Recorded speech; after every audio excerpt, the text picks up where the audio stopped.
So this is a short video to demonstrate some of the new features I've been incorporating into the Playout system to assist with sharing media between a radio station and presenters working remotely. Essentially, it's helping to enable people to present their programs from home, giving access to the music and jingles they would normally have at a central studio. However, crucially, it also allows them to be kept up to date with the main studio in a simple and straightforward manner. By the way, if you stumbled across this by accident and want to know more about the Playout system, please take a look at the website. The address is at the foot of the screen. Now, before we dive in, it's important to note that if you are looking to have some of your programs presented remotely, there are a whole raft of other things you need to sort out, which are going to fall outside of what I'm going to talk about here. And that includes how you physically send the audio to the studio and feed it into your mixing desk. You also need to consider how to synchronize content between the remote presenter and central studio. And I'm also making an assumption that your presenters have access to some sort of studio setup on their premises and know how to operate it. That may be something they've set up themselves, or you need to provide or assist in providing. My focus here is principally on what the Playout system can add to the mix. And that said, we have devised a few innovative ideas on this front which we've deployed during the COVID pandemic, and you can read about these on the website. Okay, so let's take a look at what we have here. So the left-hand screen represents the central studio running the Playout Manager tool, and the right-hand screen is a virtual machine representing a home or remote studio setup. And here we're running an instance of the Playout Express application. Now, this is a relatively new addition to the Playout family, specifically aimed at the home or part-time internet radio presenter. Essentially, it provides the same on-air application, but with a more streamlined back-end manager application, omitting some of the more advanced features that part-time presenters don't need or really want. And again, there's more information comparing the two capabilities on the website. Now, a key point to note here is the audio content between the two applications is completely different. As you'd expect, there's quite a few tracks showing up in the Manager application, as we can see here, as this is supposed to be representing the content of an entire radio station. By contrast, the Playout Express, we've only got 3 or 4. Now, essentially, that's just so it'll be easier to see what the effects are when we start sharing content. However, it is entirely feasible that a seasoned presenter may already have some content of their own load onto the system. They may work for multiple radio stations or present specialist type shows with content that's not normally part of the audio library of the radio station itself. And what I'm going to show here demonstrates that we're not in any way replacing or changing any audio that a presenter may already have. Rather, this is a mechanism to add to the existing content. And similarly, if we take a look at the jingles over here, we've got quite a lot on the Manager side and literally 3 or 4 on the Express side. Okay, let's take a look at a few things we can do then. So firstly, let's consider advert breaks. Now, there's multiple ways you can manage these. However, a very simple way is to use the custom audio list feature. And these just provide a simple mechanism to collate a list of jingles or adverts, basically non-music content. And the most common use of these is in defining button wall content. However, using a custom audio list to define your ad breaks makes it very simple for the presenter. They simply load the entire content of the list and play it out in order. So, custom audio lists are created in Manager under the Jingle Edits tab. And you can see here's one I created earlier called Advert 01. And just for good measure, I will add something new to it. Now, each custom list has a set of options that can be applied to it. And you can change these via the Options button. You can see there's a number of features that can be enabled, mostly involving the automatic scheduling of the list within Playout itself. However, down the bottom of the list is a new option, Upload to Cloud. You'll need to check this if you want to make your list available for your remote presenters. So let's commit the change I just made to the database. As usual, we press the Update button. We confirm the update. Now, because we enabled that Upload to Cloud option, we get a following up prompt to whether we want to upload to the cloud or not. Now, you can defer this for the time being if you're working on a big list and don't want to make it available to everyone for now, but for the purpose of this, we'll just confirm the upload.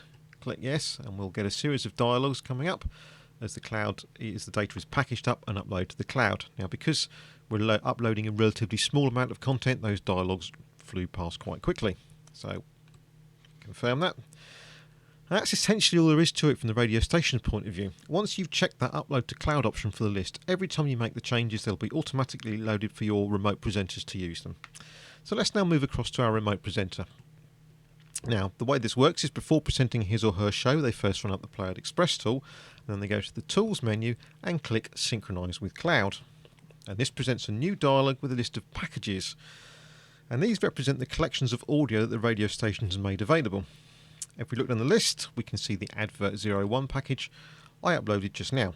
And we can also see the date and the time when I uploaded the package, which should correspond to about now, in fact. All the presenter then needs to do is select the package, click OK, we download from the cloud, everything's good, and we're done.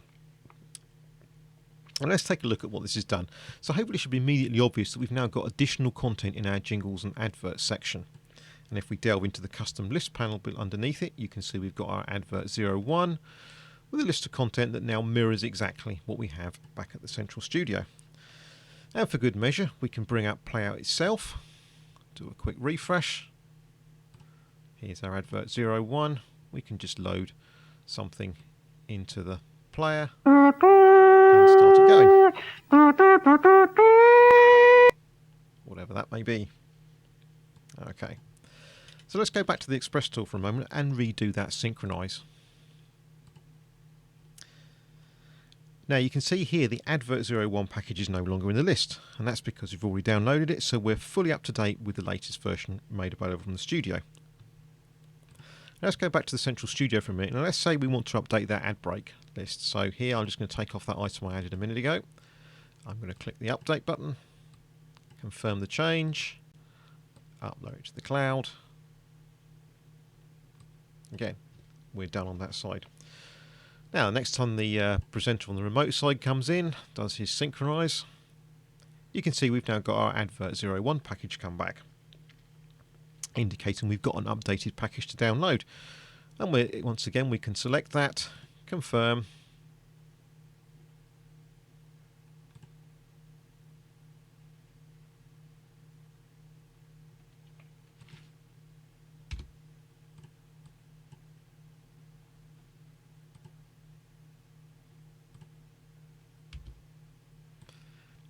and we're done. I can just refresh the list, Advert 01, and once again we're back in sync with the studio. And that's really all there is to it. Each time a presenter is due to start their program, all they need to do is use the Playout Express to bring themselves up to date with the latest ad break information that's been provided by the studio. Now let's move across to looking at playlists. Now, aside from using them for periods of automation, these are a really useful mechanism for providing a running order for a program, in that much like a custom list, you simply play out the tracks in the list that's provided. And like custom lists, it's possible to make them available to remote presenters in a very similar manner. First, we go to the Options button. Again, we have the new Upload to Cloud. We make sure that's enabled. So then we can make a change to the list, add a track at the bottom there, press the Update button. As before, we get a further prompt to upload to the cloud. Now the dialogue takes a bit longer to process this time because we have a larger amount of audio to deal with. And we upload, and we're done. Once again, on the Express side, we use the Synchronize with Cloud option. You see there's our new list at the bottom there. Click OK to download it.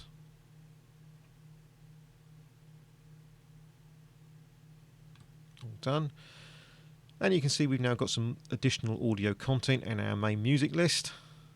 And if we go to the playlist section, we can bring up the playlist, and it's the exact same version we have over on the manager side. And again, we can just go into Playout itself. We can select the load button, bring in the playlist, and it's available for use.